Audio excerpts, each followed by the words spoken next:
how health centers are, okay, sorry, Sorry. there, forgive me guys. I lost my flow there. And how health centers are assisting individuals that are experiencing homelessness, individuals are experiencing housing instability, and what work they are doing in order to keep folks safe during COVID. There is a fundamental disconnect, how you will, if that we've all been told to quarantine, we've all been told to stay home, and yet people experiencing homelessness would love to be able to stay home. That's unfortunately not an option for them. So there's really been a quick and evolving partnerships between health centers and folks that are doing the housing related work. And so we're going to talk about some best practices that we're seeing out in the field right now. Just to give us a little bit about CSH, CSH is a HRSA training and technical assistance provider. We're up to a touchstone for new ideas and best practices. We do training and education like work here. We do lending. We're a community development financial institution. That means if you're looking to develop a new supportive housing program, we are often the first funding in order to do that. We do policy related reform and then consulting and technical assistance. Our North Star is increasing community supportive housing capacity and increasing supportive housing quality. Next slide. The two of us from CSH. Jamie, do you want to introduce yourself? Yes, hi, good afternoon. Thanks everyone for taking time to join us today. My name is Jamie Blackburn. I'm a program manager with the New England region based in Amesbury, Massachusetts. And I'm Marcella McGuire. I'm CSH's National Director of Health Systems Integration, and I'm coming to you from Philadelphia, Pennsylvania. Next slide, let's talk about it. Now we want to hear where you are and where you're joining from. So my understanding is that if you are on your computer, click at the top, go into full screen, click at the top, view options, click on annotate, find stamp. Okay, I'm just practicing for myself. And let's not draw a stamp. And tell us where you're calling in from. Like the hearts. Seem to have a good cross section of the country here.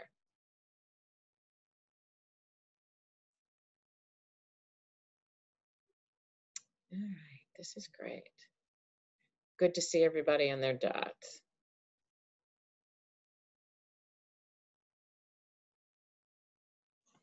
All right, go to the next slide, please. Or also tell us in the chat. If you can't make the annotation work, tell us in the chat. All right. So for today's agenda, we're going to talk about understanding what are called alternative care sites. Alternative care sites are sites that communities have put up in order to reduce COVID spread, both for vulnerable populations, individuals who are not able to quarantine, et cetera, and then also places and people that are how should I say this, that are housing unstable, or maybe there's a lot of people living in a small space, one person's diagnosed, we don't want that one person to go back into that household and infect everyone else in the household, there's not enough space to separate for very low income households, etc. And so there needs to be another option for them. So we've been seeing these called alternative care sites today, and we're going to hear about innovations and practices and learning from some of the experts of what we're seeing across the US. Josh Delasio is going to talk about what they're doing in Bangor, Maine with Hope House Health and Living Center. Healthcare for the Homeless, Naomi and Amy from Hennepin County are going to be talking to us. And I believe we may have someone on from Los Angeles as well. We've had some trouble communicating there. So I hope Dana can join us as well. All of these entities that we're talking about are grounded in health center work. They are health centers, and they are being pulled out of their clinics into their communities. They're all healthcare for the homeless products, so this is probably, less a jump for them to be offering services in another site, but it is a change and a transition, and it's really important for folks to think about this in terms of both COVID context, et cetera. So for now, I'd like everybody to meet our panelists. Amy, your picture's first up the slide, so you want to say hello to everyone? Yes, my name is Amy Gordon. I'm a family nurse practitioner that works with the Hennepin County Healthcare for the Homeless Project in Minneapolis, Minnesota. Great. And Naomi? Yes, sure. My video is not working, so I will just speak and hopefully you can hear me. You sound great. That's great. Good. So I am also a family nurse practitioner. I work for Hennepin County Healthcare for the Homeless in Minneapolis. Great. And Josh?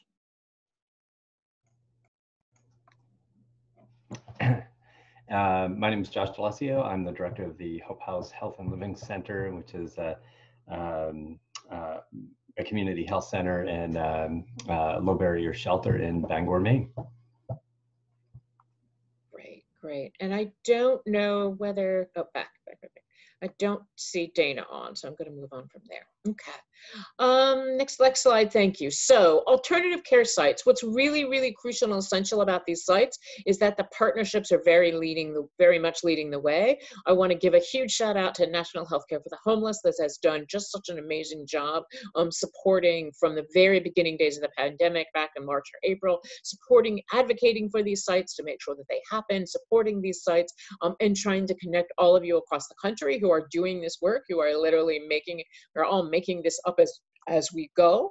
And just also want to highlight for everyone the challenges of, if we all think back to March and April, we take a breath and think what incredible crises they were in, and how much knowledge we didn't have, and watch how this is evolving, and make those changes needed to the program. These were not programs that we had 2 months, 2 years, or 2 days practically. They just came up, and then suddenly we had to figure out how to support them. So know that this is an evolving model, and I think the presenters today will give some really great ideas in regard to how they've evolved their model over time and what they're doing to address the various and diverse and heterogeneous needs of the folks that are staying in these sites. Again, huge shout out. This is from National Healthcare for the Homeless's COVID dashboard.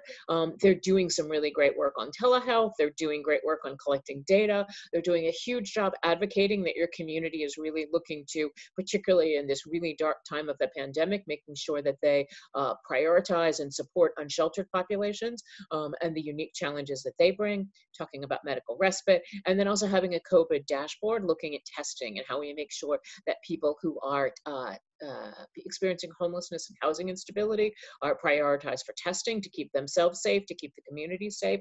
It's my understanding that today or sometime in the next day or so, National Healthcare for the Homeless will also have a new brief on vaccine distributions, best practices, and how to talk to people about vaccines, how to engage, and how to make sure that the folks that you're serving every day, as well as yourselves, are first in line.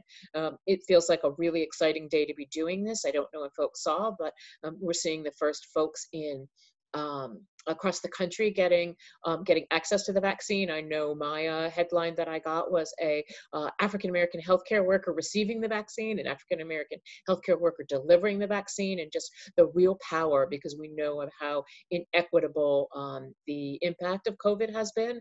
And so really exciting to see people first in line getting the vaccine and the hope and possibilities there. So again, shout out to a lot of great work from Healthcare for the Homeless, and much more comprehensive. There are a couple of questions I want to make sure that you're each thinking about the alternative care sites in your communities. First, have they centered equity? And we say that to mean we've seen all of the data that's coming out. We're seeing who's getting infected. We're seeing who's hospitalized. We're seeing who has severe cases. We're seeing who's passing away. And we're seeing that communities of color are just much harder hit in this. So we want to make sure that as your city, your continuum of care, your entity, public health department sets up these alternative care sites, have they centered equity in their response? And we'll talk about some of that response and key questions. What question is access? Who are served? How do you get there? How do you identify? Who gets identified in the community? What data tools? What outreach and engagement tools? What processes? So who gets into these sites? How do they get there? How easy is it to get? Capacity is also an issue. Those of us who work in the homeless field know that as capacity gets tighter, we add barriers, we add, we add challenges, we add, oh, but you have to do this and see this person, and then fewer people get through. So does your community have the capacity it needs to serve? Communities are in a really tough spot right now locally because the CARES Act money must be spent by a certain amount of time, by the end of this month, I believe, et cetera. So so we want to talk about the creative strategies that they're using and hope for the future that there will be future funding to keep these sites. What services are offered in site? One of the big first questions we saw was questions about when the sites first came up, it was just enough to basically have a hotel and make sure food got to people, and then we were all done. And we found that, not surprising to anyone who's worked in a healthcare for the homeless program, that people are presenting with really complex needs. And so there's been a variety of services that are added to the sites, and we're going to hear from our presenters today about how they're doing that and in different kinds of sites. A quick question you want to ask is, how long do people stay? We're seeing some communities that are keeping people the 2 weeks of a quarantine site, i.e. this is when they're infectious and we're making sure they stay inside the infectious, but then they're returned to homelessness. We're seeing other sites, people with multiple challenges and needs, trying to hold on to those people and allow them to stay in sites until they can move to housing. And just in some controversies we're having right now in Philadelphia, I will shout out that housing is supportive housing, affordable housing, housing where people have a lease and the services they need to be successful long-term. That's what counts as housing. So how long, ask for your alternative care sites, how long do people stay? And when they're discharged, where are they discharged to?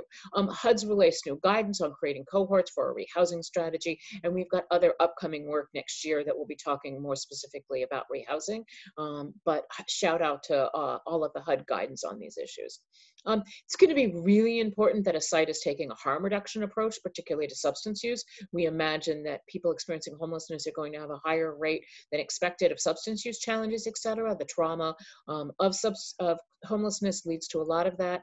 So I wanted to highlight Healthcare for the Homeless's guidance on operating with a harm reduction approach. And I'm really excited for Josh and Amy and Naomi's work that they're going to tell us specifically how to do that.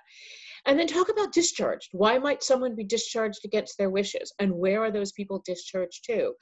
There is nowhere to discharge someone to in a public health pandemic where the potential for them to become ill isn't greater if they're discharged. There is no place for them to be discharged to where there's potential for themselves to come ill, and if they're still in the infectious part of the disease, also to spread that. So some key questions you should be pushing in your communities and asking about into those sites. Next slide, please. All right, so today we're going to talk to our presenters are going to talk about the models of care, what they're doing actually in sites, the models of collaboration. Very few providers have the housing expertise, the human services expertise, the healthcare expertise in order to bring all of those together. So if you only have a couple of those pieces, you want other partners. So let's talk about models of collaboration. We can talk about some common challenges and some really uncommon solutions. And so I believe with that, I am turning it over to, next slide, please. I believe it's Josh. All right, Josh, take it away. Speaking of uncommon solutions, you've got many. I've got many. Thank you. I really thought I was going second, so I just took a quick breath, but I'm prepared and ready to go here. The presentation here should be about 15 minutes, maybe not even that long. And I understand that we have a half hour when we're done for questions. And I'll just point out up front that this presentation sometimes works at cross purposes with two of our components, and that's operations and services. And there's a little bit more to the nuance of this presentation than actual policy. So if there is anything that needs clarification, please ask when we have the question and answer period. But Penobscot Community Healthcare operates a facility called the Hope House. And the Hope House has a campus with a community health center. We're part of an FQHC. And I believe we're either the first or second largest FQHC in New England. On this campus, we have a low barrier, what was a 66-bed low barrier shelter, targeting people struggling with substance use disorder. We also have a 48-unit transitional housing program for people who are formerly homeless. After COVID hit, and within a couple of weeks, we stood up a hotel, like happened all around the country. Ours is a 110-room quarantine and isolation hotel on the top floor, and a space for social distancing on the bottom floor. So in the after COVID, we've spread out now, and we provide services on a nightly basis for about 170 people. At the core of our services is a medical home model of care and a 7-member peer-based outreach team for people struggling with substance use disorder. Those two components helped us glue a lot of this together. Next slide, please. What I'm guessing most of this group knows is that at the onset of the first wave of COVID, and prior to people needing quarantine and isolation, persons who were houseless saw a huge disruption in their economy. This is germane to how we approached our quarantine and isolation facility. One, at least in Maine, where returnables, where cans and bottles being returned for 5 cents or 10 cents a piece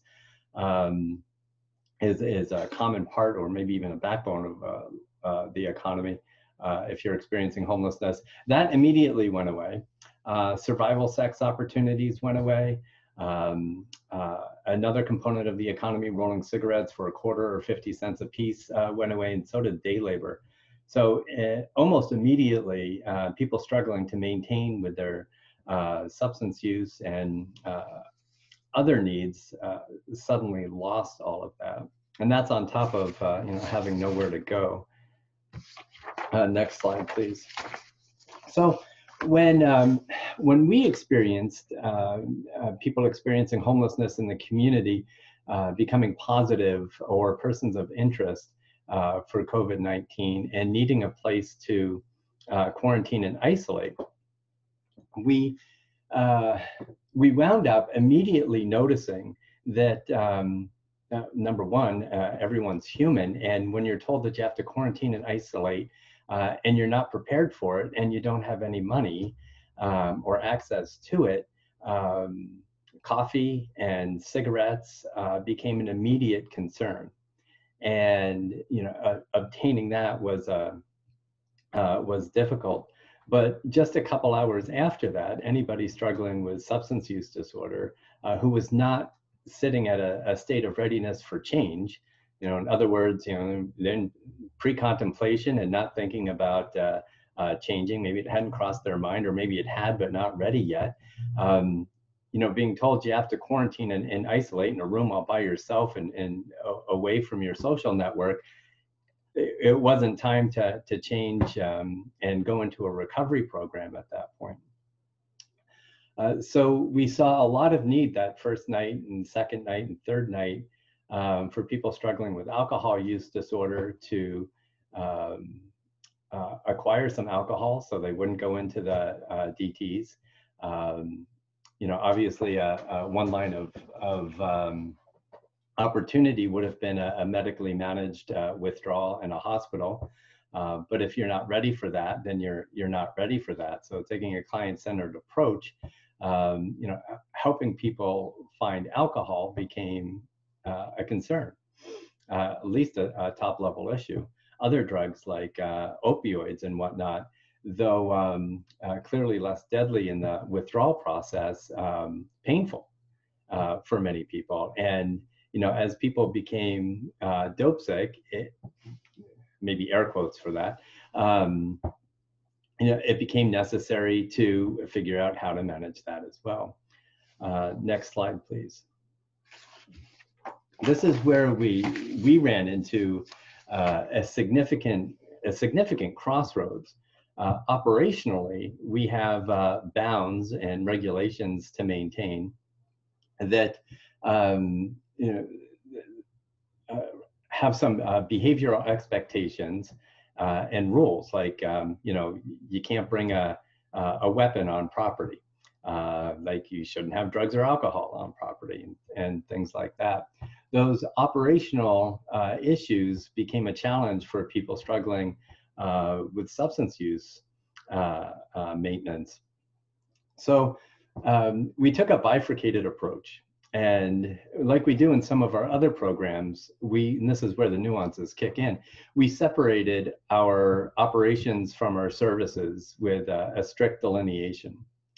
And we, I guess, deputized our peer recovery coaches and peer recovery outreach teams to be the service entity in this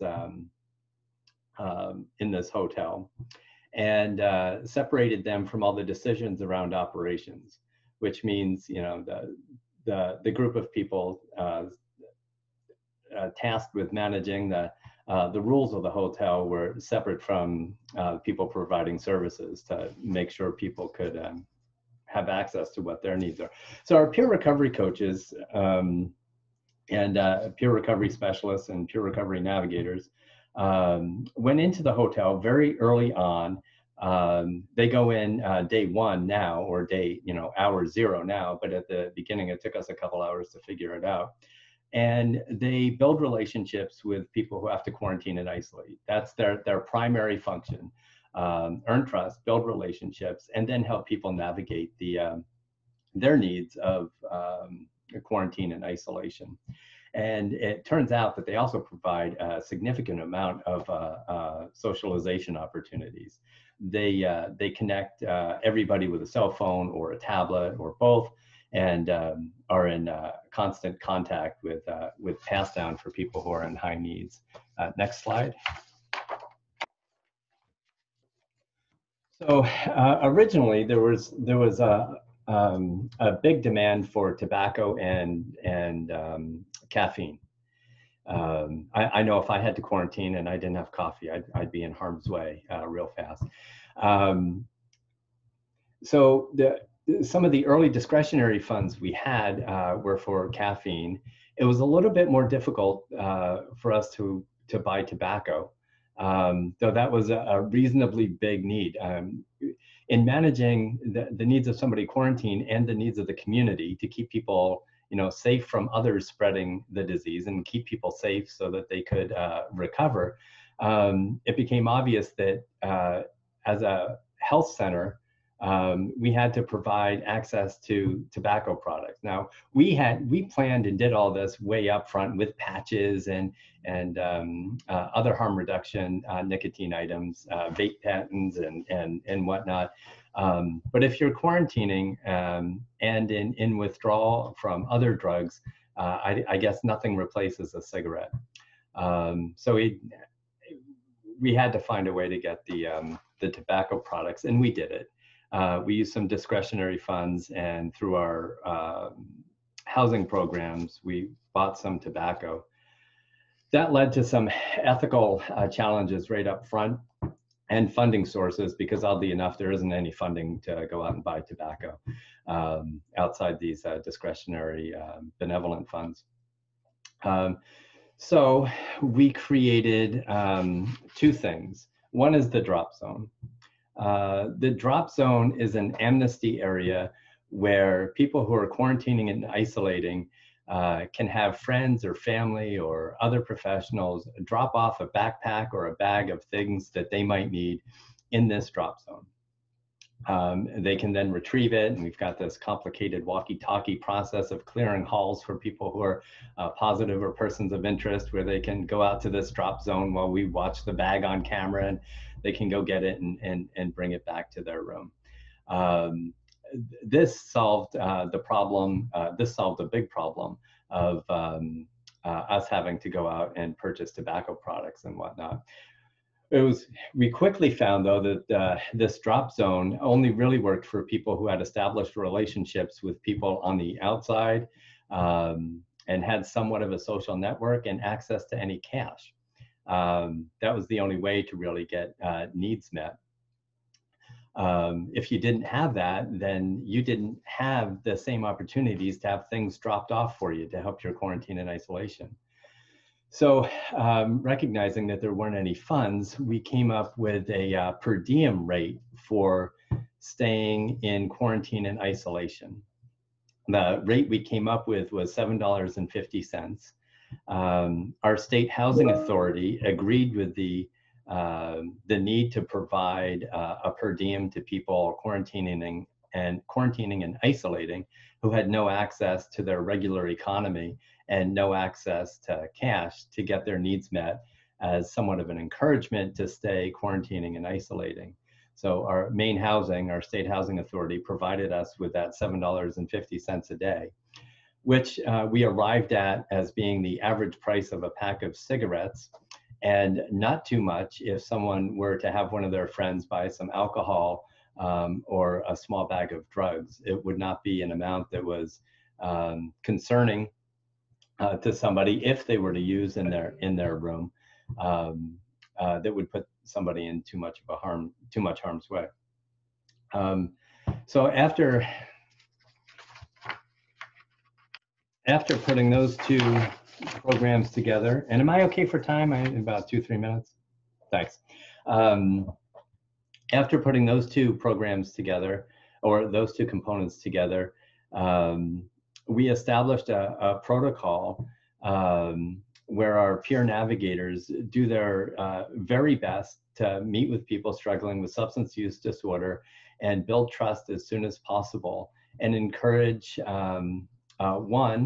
that people never use alone, which is tough when we're trying to tell everybody to quarantine and isolate, right? So if we can have 3 or 4 people struggling with a similar substance use, you know, they're allowed to go in and out of each other's rooms, and we encourage that activity take place. 2, if somebody does receive a drug or an alcohol, even though they're not supposed to, our peer recovery coaches will build enough trust that they won't report that to the operations side of things, and encourage people, if they do receive a package, to contact them within 7 to 10 minutes of when they come back inside after retrieving it, or if they are using, to contact after or before use. And amazingly, it works. I get goosebumps every time I get to this part of talking about it, because people pick up the phone and they call the peer navigator and they say, hey, just want to let you know, it's cool or it's not cool, or, you know, can you come check on me in 10 minutes or 5?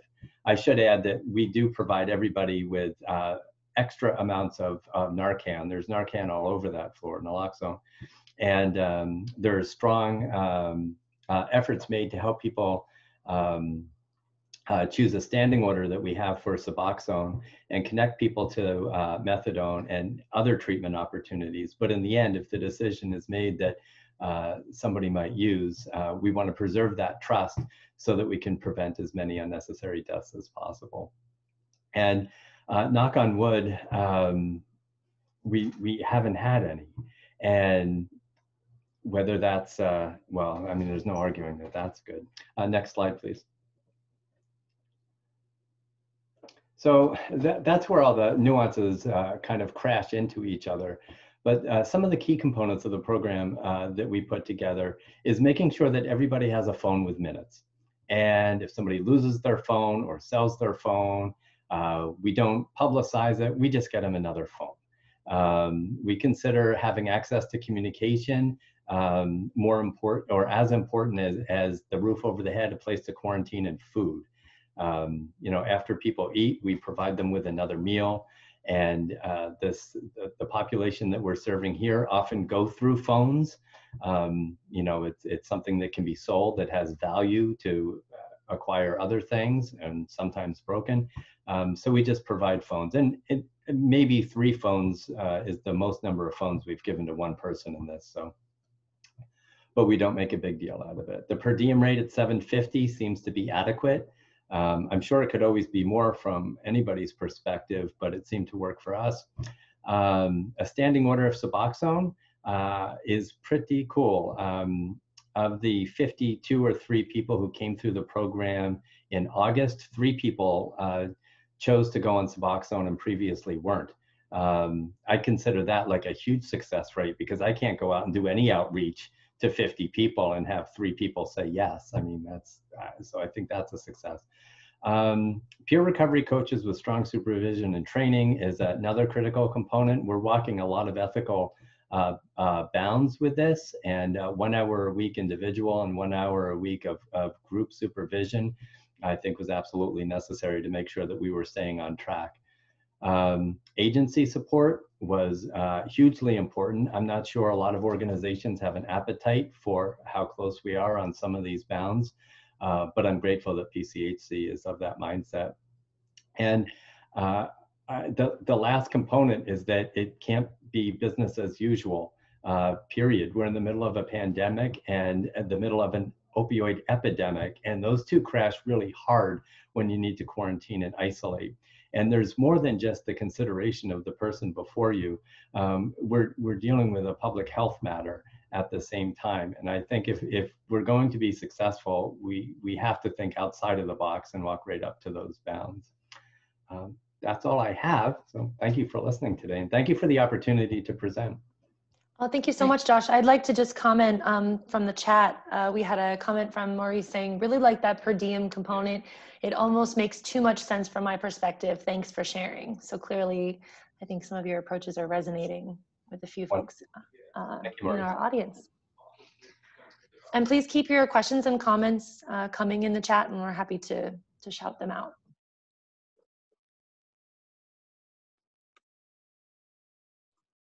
All right, and next slide, we'll be hearing from Hennepin County. All right, so thank you, Josh. I want to say thank you as well. I think that's incredibly valuable information, and I love the innovation and the and the harm reduction approaches you're taking there. I just think they're saving so many lives. So I'm excited to hear about some similar from Hennepin.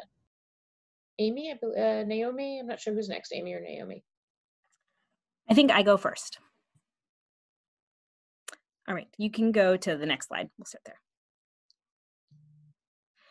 All right, so my name is Naomi. Again, I am a family nurse practitioner. I work for Hennepin County in Healthcare for the Homeless. I specifically support the medical services at our COVID isolation hotels. And so I'm going to speak a little bit about that today. I will be speaking from my perspective as a medical provider, and so we'll mainly be focusing on our healthcare services at the hotels, but we'll try to give a comprehensive overview of what we do there as well. So next slide, please. All right, so Hennepin County first opened their COVID isolation hotels early spring 2020. We started off with 40 beds. We now encompass 79 beds across 2 different hotels. Both hotels are located in Minneapolis, very close to downtown, which makes it easy-ish for us to get people there and helps with discharging as well. One of our hotels is just for individual adults. The other hotel is for homeless families as well as individual adult overflow. I would like to say that all of our isolation hotels are voluntary. That means that it is voluntary whether someone goes to the hotel.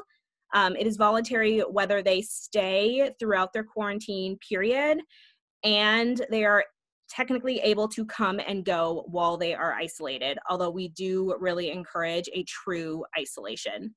And so this means a true isolation would mean that someone would stay in their space. And if they left their space, that they would be masked and stay at least 6 feet away from other people at all times.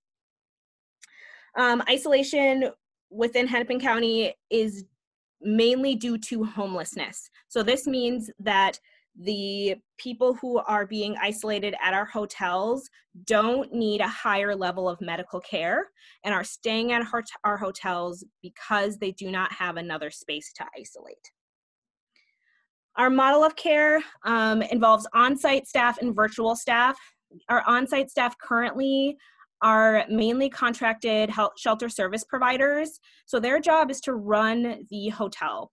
So they provide meals to the patients that are staying there.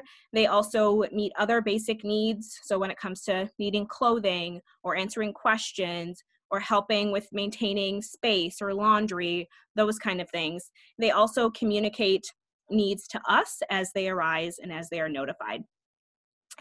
Currently, our virtual staff involves all of our medical staff members. That includes family nurse practitioners, psychiatric nurse practitioners, nurses, medical assistants, and our epidemiology team, who we work with very closely. Most of our care is provided via telehealth. Usually it's an iPad visit or telephonic care. Another really important part of our team that I would be remiss not to mention is our triage line. Hennepin County formed a triage line back in the spring. This line is run by Healthcare for the Homeless, as well as Hennepin County's Incident Command, which was set up when the pandemic began. Their job is to answer phones. Their role with isolation mainly involves answering questions, whether that comes from hospitals, clinics, advocates, patients themselves, community members. They are also the first line of contact when it comes to intake into one of our COVID isolation hotels. They also do a lot of other work in terms of supporting our other hotel services, which Amy will talk about later, and our Healthcare for the Homeless closed door clinics as well.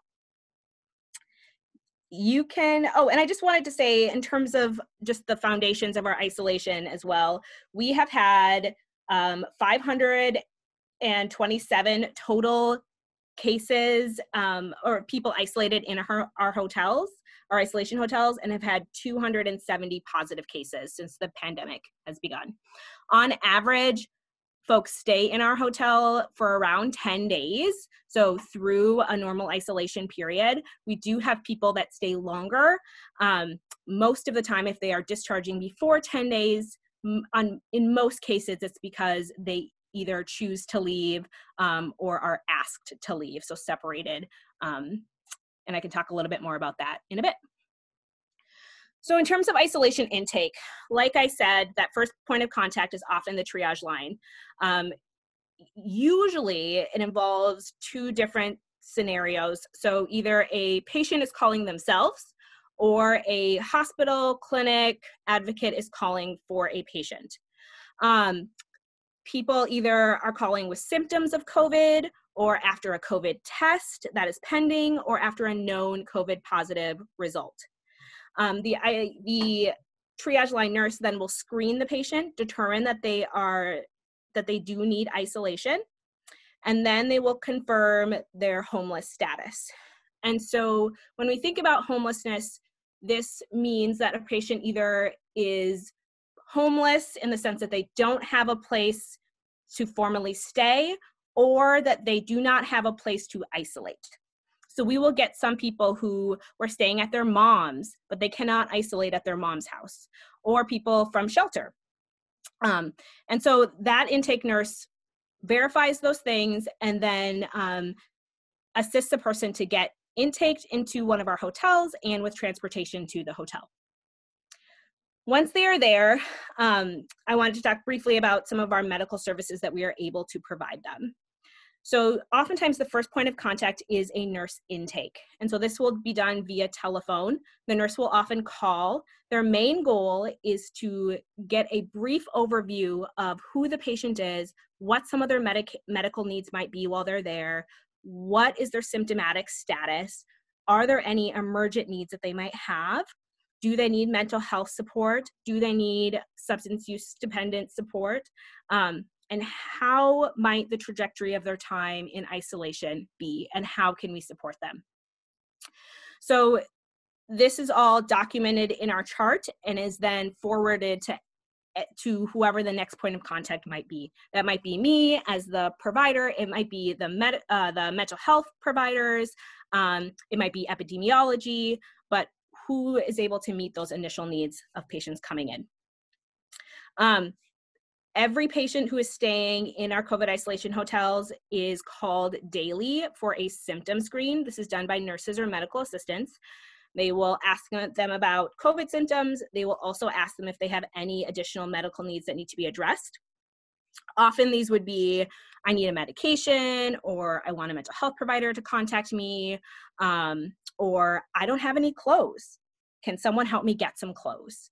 And so this allows us to kind of keep track of where people are and address their COVID-related symptoms when they have them and give them the best care that we can, but also to track some of those social needs that they might have so that we can help aid them in a successful isolation period. I think our goal is really to allow people a space to quarantine. And the best way that we can do that is make those chances that they have to go out into the community to make those not a priority, but also to meet those basic needs that they might have while they're there. In terms of chronic disease management, we all know that when people get COVID, that doesn't mean that their chronic diseases go away. It oftentimes means that they can become more difficult to manage. And so some of the way that we address this is to do that initial intake where we're understanding what medication needs that they might have and what care needs that they might have. But also when we speak to them on a daily basis to make sure that they still have their medications, to make sure that they don't have any additional support. And sometimes this would look like doing glucose checks when someone is there, or helping them get a blood pressure monitor if they don't have one and need one. I do also think that the time when they're isolated allows us to spend time doing some of that teaching that we might not otherwise have the opportunity to do. Many of our folks just stay in the room most of the time. And so this allows a breadth of time for us to provide disease-related teaching and medication-related teaching that we might not otherwise have. I did a iPad visit with a patient last week, and he had been on a number of medications for years and did not know why he was on them or what they did for him. And so he just took every bottle one by one and held it up to the camera, and we sat and talked about it. Talked about the medication, how often he's supposed to be taking it, why he's taking it. He was able to have the time to tell me the history. And so I think that patients don't feel rushed. And in turn, I, as the medical provider, feel less rushed as well. In terms of medication refills, we have a pharmacy that we work with directly that's able to deliver to the isolation hotel. They're able to do that once a day.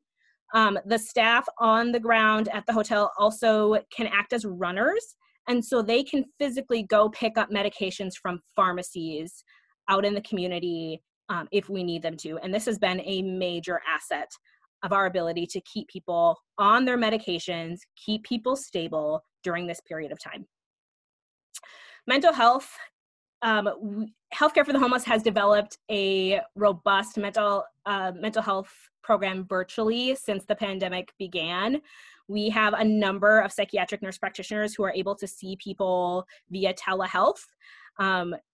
This has expanded, I think, our reach and has increased how quickly we're able to contact people, address their needs, get them the medications that they need, and ultimately give them continuity of care.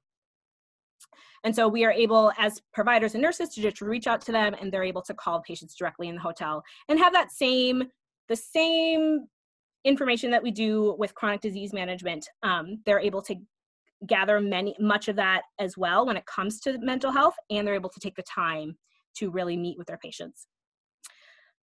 Care coordination involves the work that our nurses and medical assistants do to meet all of those outlying medical needs people might have while in isolation, whether that's getting equipment for a patient, someone on methadone who needs to figure out how to get to their methadone clinic every day safely, or get their methadone delivered to them, coordinating with treatment centers for someone who comes from there to make sure that we have everything we need to do good medical care for them, and respond to emergent or urgent needs that patients have.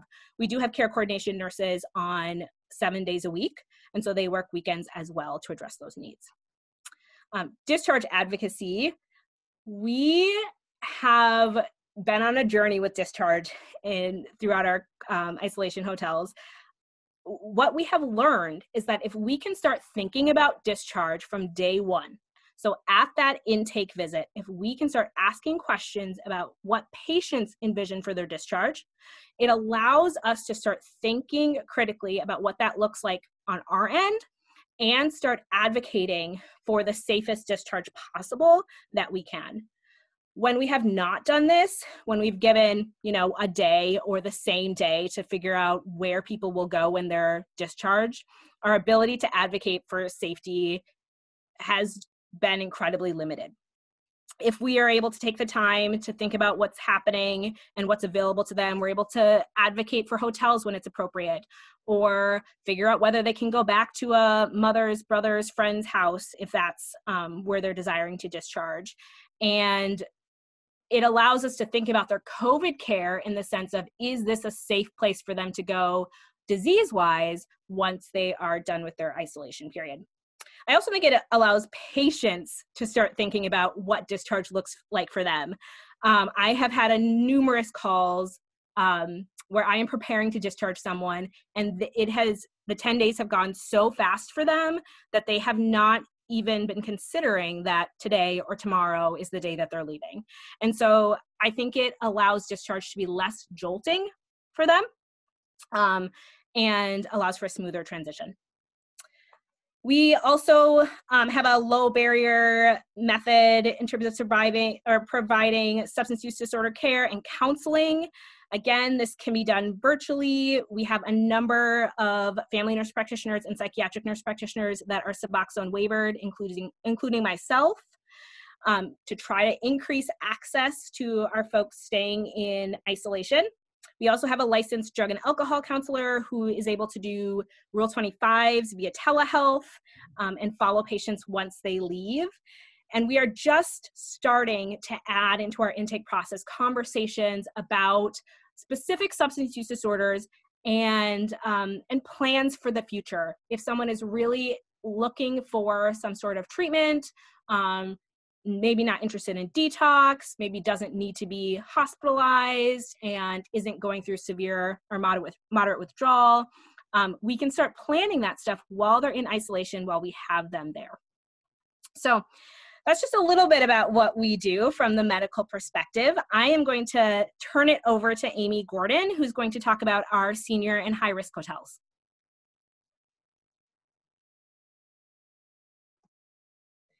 Thanks, Naomi. And we had one question, obviously same question for both of you on this one. Can you just be a little bit more specific? Can you tell us who you are as an entity? Provider group, part of a health system, county health department, FQHC, et cetera? Of course. So we work specifically for healthcare for the homeless, but we are part of Hennepin County. So we are part of the largest by population county in Minnesota. And I can add to that too, Jamie, if you want to move ahead. So thanks, Naomi. As a piggyback with that, my name is Amy Gordon, and I'm a family nurse practitioner as well.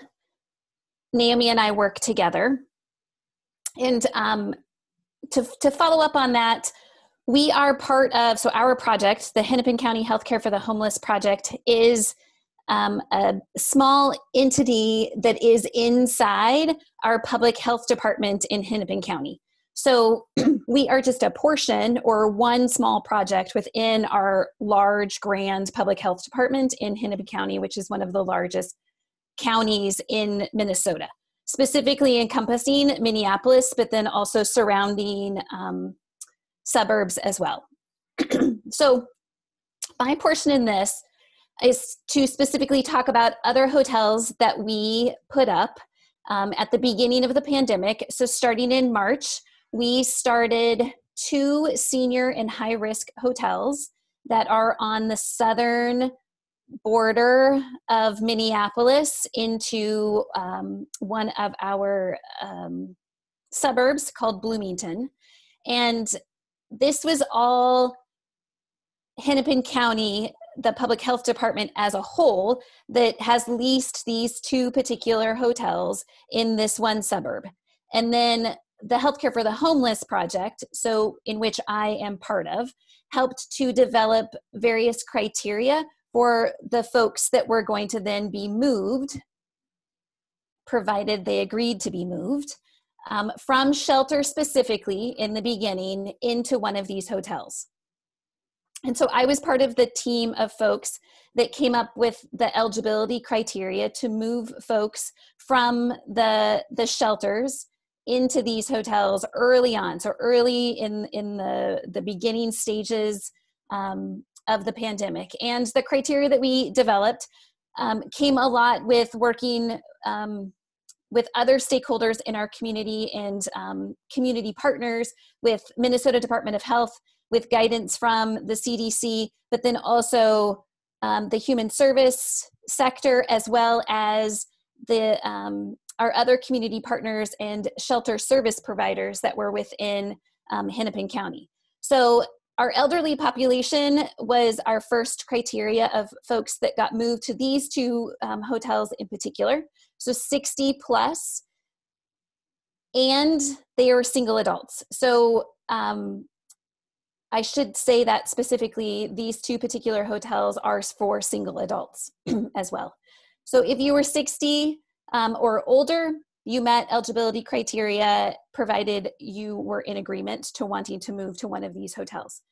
Other than criteria that kind of cascaded down were comorbidities. So heart disease, lung disease, COPD, asthma, diabetes. So the big chunk of big system problems that led to comorbidities was another eligibility criteria to be moved into one of these hotels. And then immunocompromised individuals, as well as, and I put sheltered versus unsheltered, because again, we started with a couple of our largest single adult shelters in downtown Minneapolis, and we started from there to try to fill these hotels. And once our sheltered population who were in agreement to being moved, we then went into the unsheltered population as well, asking, trying to move people from street homelessness into these hotels. Our model of care, very similar, and of course we're utilizing the same resources as what Naomi talked about, but specifically for how these particular hotels were rushed to be set up, we have human service providers that specifically work for Hennepin County, and a lot of them were diverted from their actual jobs within Hennepin County because their service sector was closed during the pandemic or shut down, so to speak. And so they were then diverted into providing other care as part of their employment. And some of them were then moved into this particular sector of being on-site providers at the hotels. So we worked with, we're still part of Hennepin County, but it was the human service part working with the public health part in trying to merge these two entities to provide services for the folks that were at, or that are at the hotels. So human services on site, that those folks were social workers and intake people that were providing like SNAP benefits and housing resources. So many different parts of the human service sect were coming to be on site to then provide these services in the face of trying to then also promote public health, which, since we are a smaller portion of that, we don't have as many people working within the healthcare for the homeless.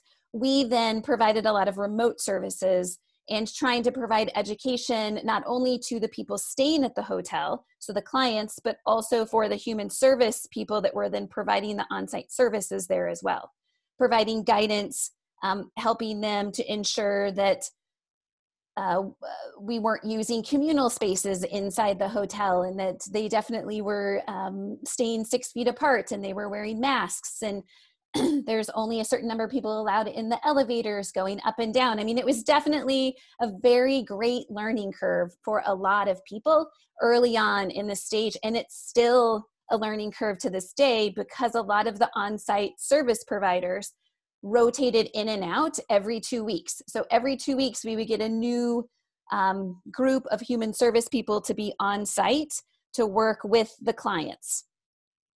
We now have, one of the hotels continues to have human service Hennepin County people at it, and the other one we now have a service provider, an outside service provider that has come on site to provide these services on a longer term basis. So we are transitioning through that as well. As far as the public health, the medical and mental health providers, as Naomi stated, for healthcare for the homeless, we provide mainly telehealth.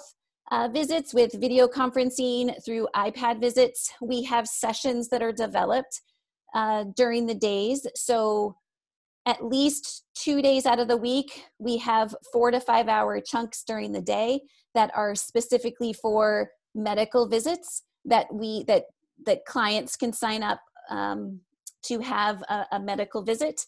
There are also those opportunities with mental health providers as well through Healthcare for the Homeless, so we can have video conferencing through our iPads. Those iPads are taken to each individual room and rolled in on a cart. Once they are finished, they're rolled out and sanitized, and they get moved to another room after we are finished. We also have done it where there is one room within the hotel that is utilized for the telehealth or the video conferencing, and the patients come in and out of that after they're sanitized from the previous one. So we have done that in a couple of different ways. Also, we do a lot of telephonic encounters simply because, and as Josh had stated before, in our community, oftentimes the cell phones are lost or minutes aren't paid for. And so we have really greatly utilized the hotel telephones to be able to help us with the majority of the telephonic encounters that we have. And it has been vitally crucial for us to be able to provide care using those telephones inside the rooms. And the patients love it as well because they then can get our phone numbers. And so we can make it much smoother and easier for communication versus going through various steps to try to get information disseminated. We also, as Naomi is stating, we have pharmacy delivery. So since we are an FQHC, which I don't think we were specific about that, but we are a designated FQHC, we have grant funding that provides pharmacy services, and we then have deliveries out to each of the different hotels once a day.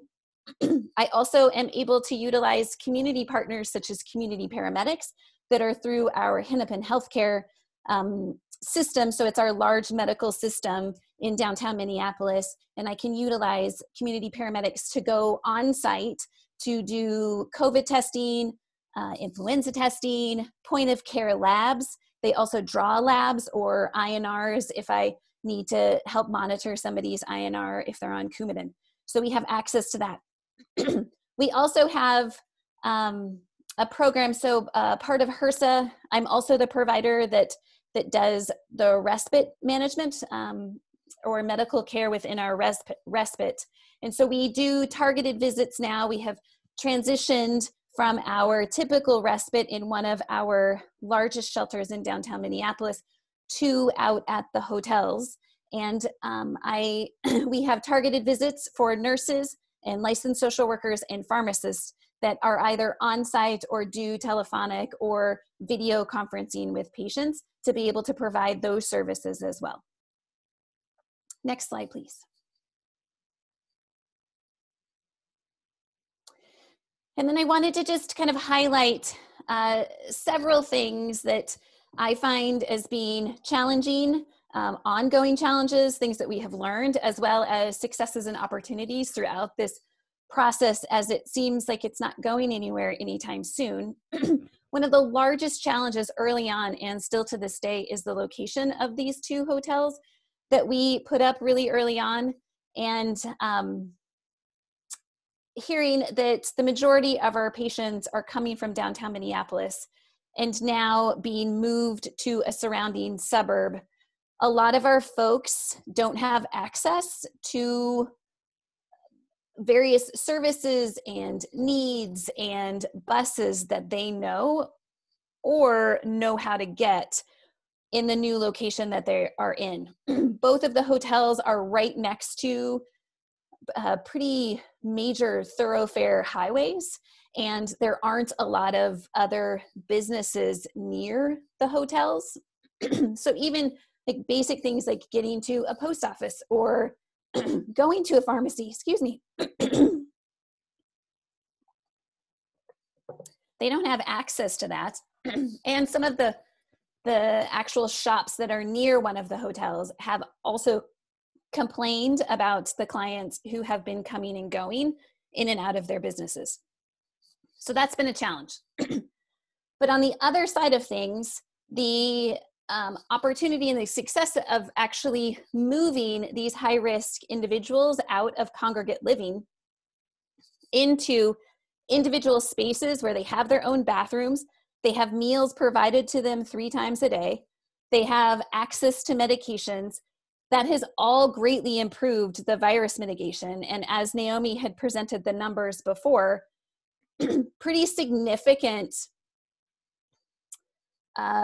mitigation, I would say, with not having a horrible increase in the numbers of patients that have acquired COVID while experiencing homelessness. So I do think that the strategy that we tried at the beginning and that we're still doing to this day has been helpful to our patients. Another big challenge is the contract and the policies of what the patients have to sign and agree to while they're at the hotels. And these contracts were developed by Hennepin County. So part of the health department helped to construct these contracts and the policies around it. And initially, somewhat punitive in responses, in that various behaviors get automatic discharges from hotels. And an example is alcohol use. So alcohol is not, or in the contract is stated that they cannot have alcohol in their rooms. If it is found, they get discharged. And in that, they then aren't allowed to have access to any other hotel within the Hennepin County system if they get discharged from another one. So that has been a big barrier for a lot of our individuals with substance abuse and not having a true harm reduction policy at those hotels themselves. And we have worked tirelessly, and I would love to have some peer people that Josh spoke to come out and help us with this piece, because it would be crucial, I think, in continuing the work that we're doing. But on the other side of things and opportunities around this is I have done a lot of work around getting our folks that are hepatitis C positive treatment while they're at the hotels. So since they are stable, they're easily accessed by telephones, and I have medicines that I can be able to deliver. I have been able to successfully treat at least 6 to 8 individuals that now are without hepatitis C. So if nothing else, I mean, I am not happy about the lack of harm reduction, but I'm also excited that we're able to successfully treat people with, say, hepatitis C. We're also able to have some robust efforts in getting vaccinations for our clients. So influenza, pneumococcal, hepatitis A, all of those are being readily accepted by patients. And during our targeted RN outreach, we have those vaccine clinics where people are able to get vaccines updated. And then we also, since they are in places where they are more consistently in one space, we are able to improve our efforts with preventative care. So trying to get mammograms and colon cancer screenings. I mean, it's not fantastic, and I would love to have more opportunities of working harder at getting people tested and screened, but we're still doing work around trying to get our chronic disease management as well as our preventative management access. And then with that too, I feel as though folks that are in the hotels are getting better access to medications on a regular basis, and therefore their adherence to medications has greatly improved since people have been out at the hotel. So those are definitely some successes from the people being displaced from street homelessness and sheltered homelessness into the high-risk hotels.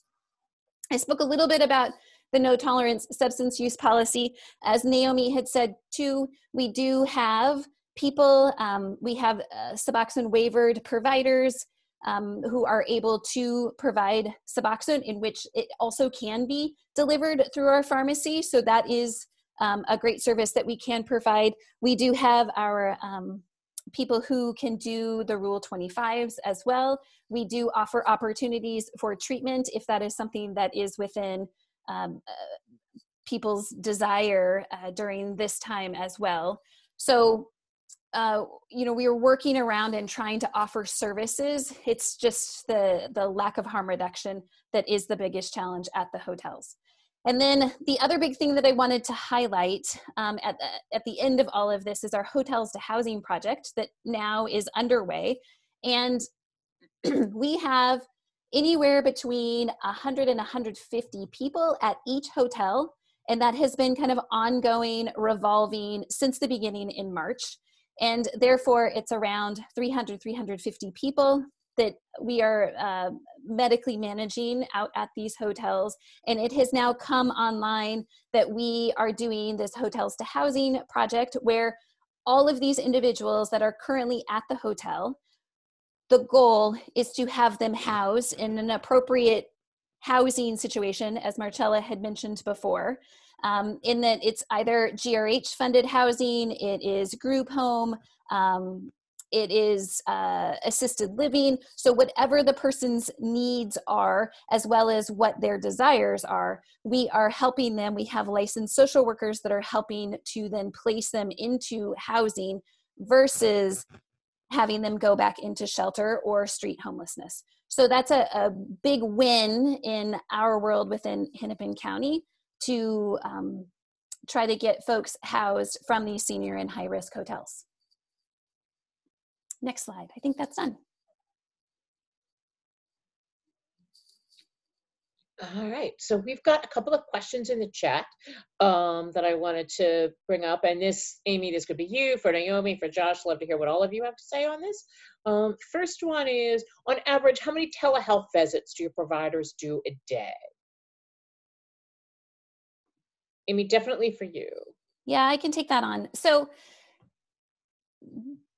it is, I'll say it could be anywhere between 5 visits to 15 during the day. And these are all self-identified individuals, typically. Sometimes I get messages from Naomi if she's discharging a patient from the isolation hotel and they're being moved into one of the high-risk hotels. She will send me a message that says, please follow up on this. And then that guides me into interacting with somebody. But otherwise, most of our encounters, again, anywhere between probably 5 a day to 15 a day, are folks that have self-identified having a request, wanting to talk to a medical provider. And I would say just in isolation, it's a little bit different because every patient is being called every day and asked, do you have any concerns? And so I'd say on like an average day, I see between 9 and 10 people. And I think a lot of it is because people are being prompted for visits. The other thing with isolation is that the majority of our patients are symptomatic. So there tends to be a higher need. That makes sense. That makes sense. Josh, what about you? I saw you smiling and nodding for some of Amy's comments. Thank you. I was smiling and nodding at the 5 to 15 a day. There's no way to compare apples to oranges in this, but we do about the same. Yeah, that makes sense. Okay. Next question. Amy, I think this is also for you. For the sites that you're in, do you have to address any building code or safety considerations for setting up the hotel as a healthcare site? Code entities, do you change zoning or anything for changing and repurpose the usage from a hotel occupancy to a medical occupancy?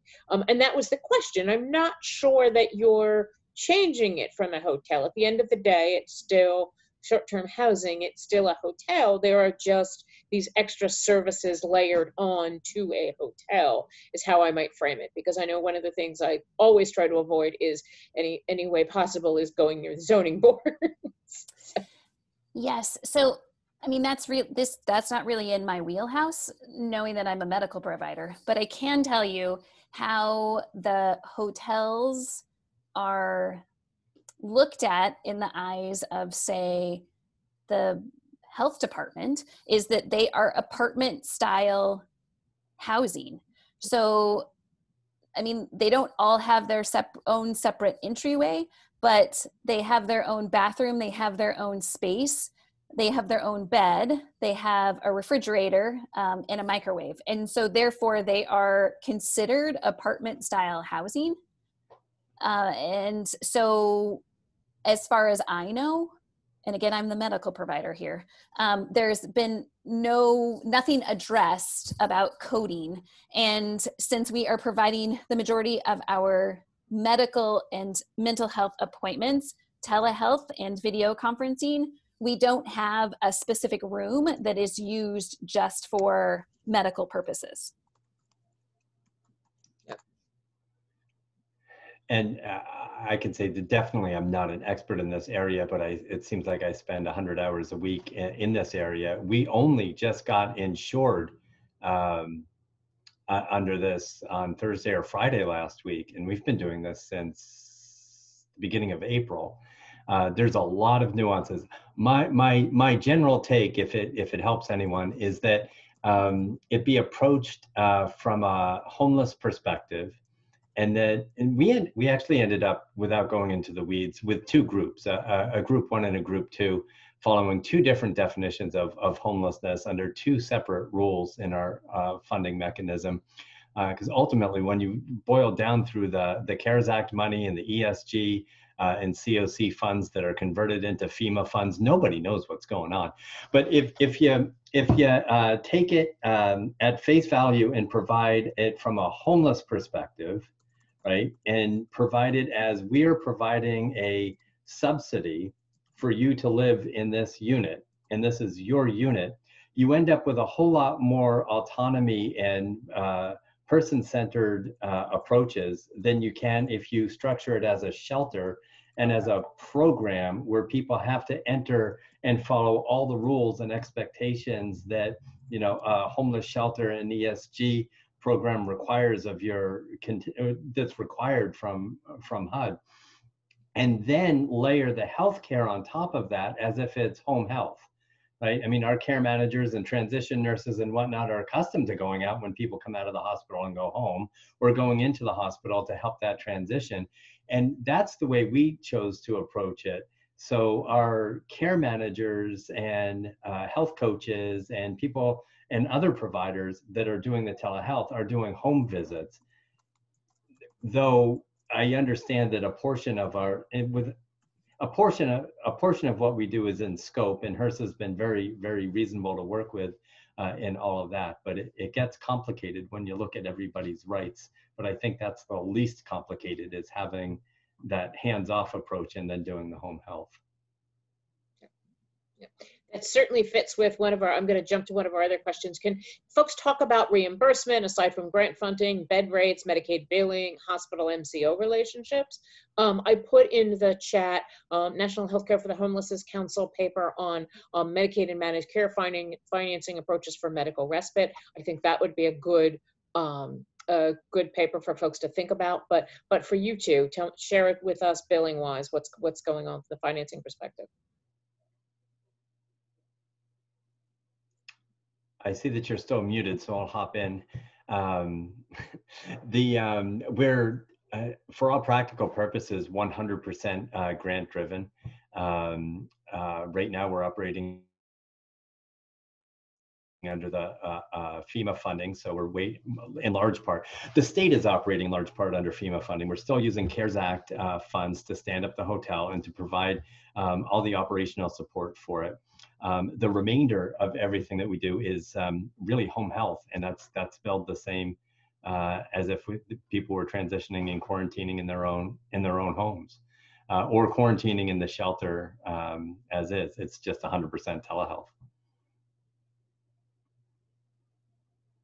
Naomi, you might know this more, because again, we have billing experts that help us with our billing and coding from our visits, but since we are a federally qualified healthcare center, so we bill according to those guidelines. During this time, we are, and since we can bill through with video conferences or video encounters as well as tele-encounters, that is how the majority of ours, our funding or our billing is working.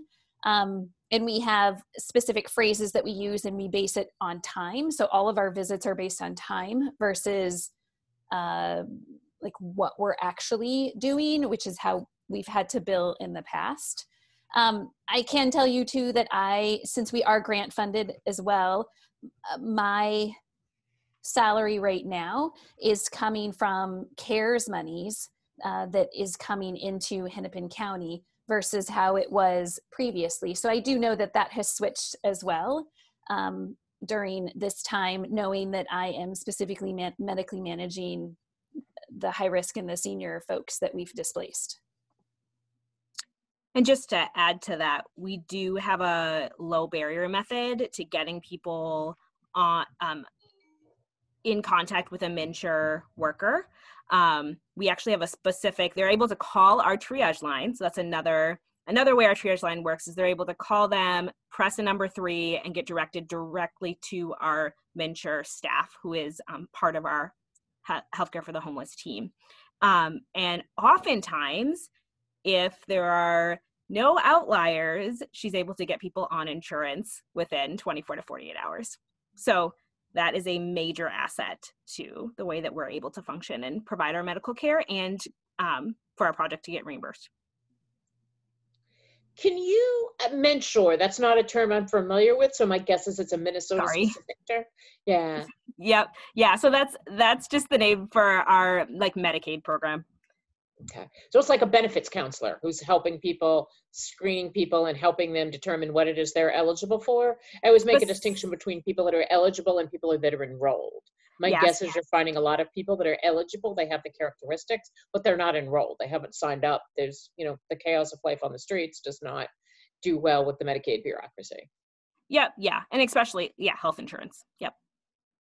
Okay. Do you know if they screen for any other benefits, Social Security or any other benefits besides health insurance?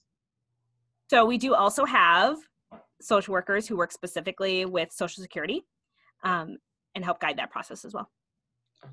Awesome. That's exciting. Okay. And they're part of the Healthcare for the Homeless team. That makes sense. That makes sense. Yeah, like a SOAR worker.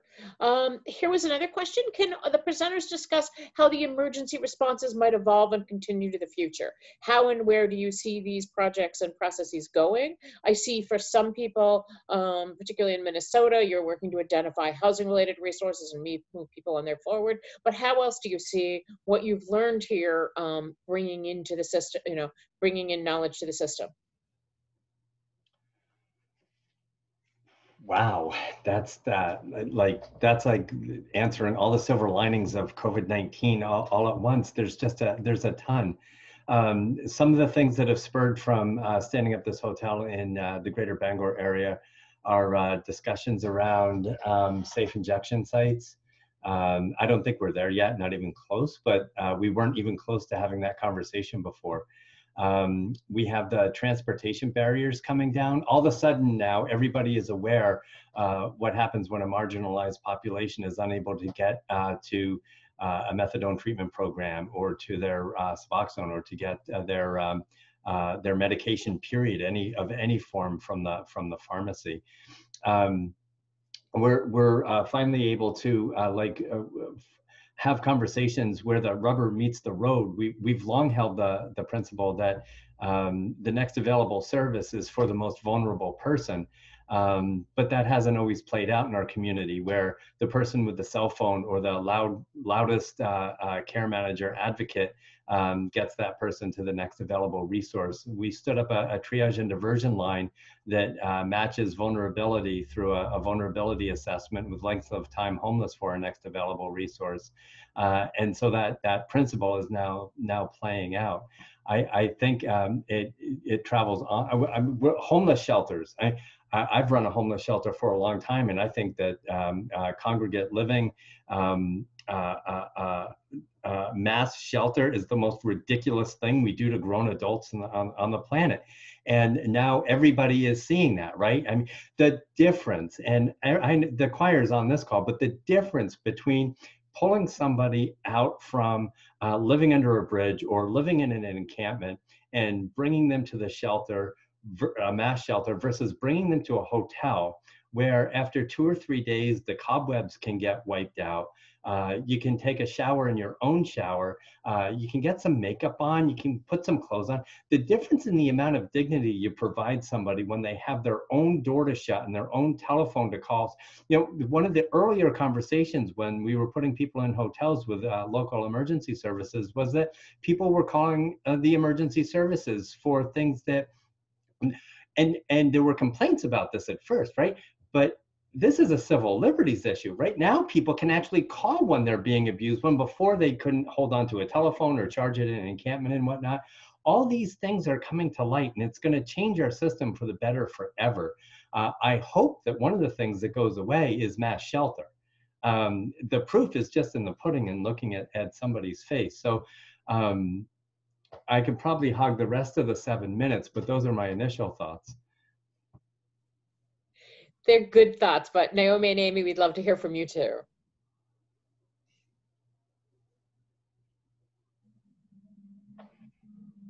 I think the versatility in healthcare, the fact that we can take care of patients in a flexible manner that can be conducive to what they need and we can respond appropriately has been a highlight of learning for me. Watching our mental health team be able to respond rapidly when before we had to tell a patient, come back and see so-and-so on Tuesday afternoon when she's in such and such clinic.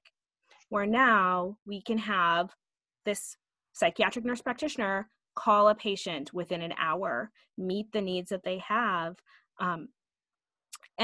And a lot of that is possible because of what Amy and Josh have been saying, the fact that we have access to phones.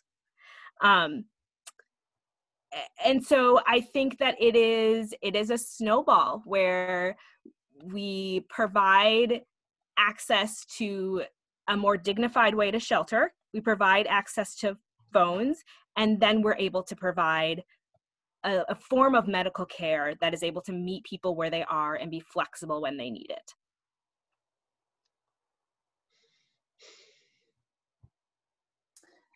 I love what both folks are saying. I'm going to piggyback what Naomi has to say about the flexibility and the low barrier aspect to medical and mental health care, as well as substance abuse, education, and services. So we do have a fairly robust medical outreach and mental health outreach team that is part of the Hennepin County Healthcare for the Homeless project as well. So we don't just do hotels and we don't just do shelters, but we have a pretty extensive, and it has gotten bigger during the pandemic, for our mobile outreach. And so I think that safe injection sites are definitely conversations that will be happening, that are happening.